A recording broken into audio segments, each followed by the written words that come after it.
Quand on arrive à Chisinau, l'une des premières choses qui frappe, c'est le nombre de bureaux de change qu'il y a dans la ville. Naïvement, on se dit au début que c'est bien pratique pour les touristes qui débarquent en Moldavie. Puis en réfléchissant un peu, on réalise qu'il n'y a pas tant de touristes que ça qui viennent visiter le pays. En se renseignant un peu plus sur la société moldave, on réalise qu'environ un quart de la population du pays vit à l'étranger. Ces travailleurs émigrés envoient de l'argent à leurs familles restant en Moldavie. Et du coup, beaucoup de devises étrangères, l'euro en tête, circulent à Chisinau. Nous avons demandé à Elena, qui est moldave et professeure de français ici à Chisinau, ce qu'elle pensait de la situation.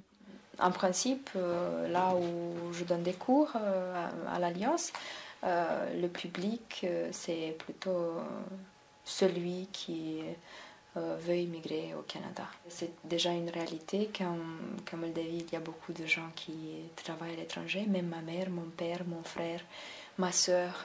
La plupart des personnes que je connais travaillent à l'étranger et tout ce travail, il finit par aller vivre là-bas, prendre toute sa famille, s'installer là-bas et vivre dans un autre pays. Parce qu'en Moldavie, si on va dans les villages, les personnes qui sont restées, ce sont seulement les enfants et les personnes âgées. Et alors que les parents, les sœurs, les tantes, les oncles et tout sont partis à l'étranger. Jusqu'à aujourd'hui, je n'ai pas eu ce cas, oui, de ne pas pouvoir survivre ici. Je me sens très bien ici, j'ai ma famille ou bien le reste de ma famille ici, mes amis. Je ne veux pas partir quelque part, être un étranger.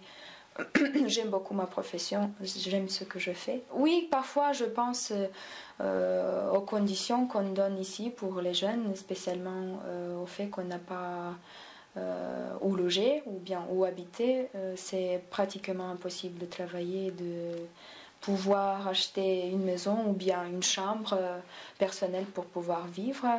Louer un appartement, c'est très cher, mais j'ai réussi à supporter tout ça jusqu'à aujourd'hui, donc autant que je pourrais, je vivrai ici.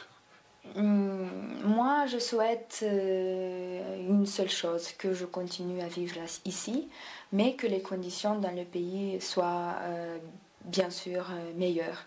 Meilleures pour mes parents, pour ma famille, pour les jeunes qui vivent ici. Donc je souhaite pour la Moldavie un futur, ou bien que ce pays soit un pays équilibré, qu'il existe beaucoup de possibilités pour les personnes en ce qui concerne le travail, la possibilité de choisir une profession, d'avoir un bon salaire, de vivre, que la corruption disparaisse un jour.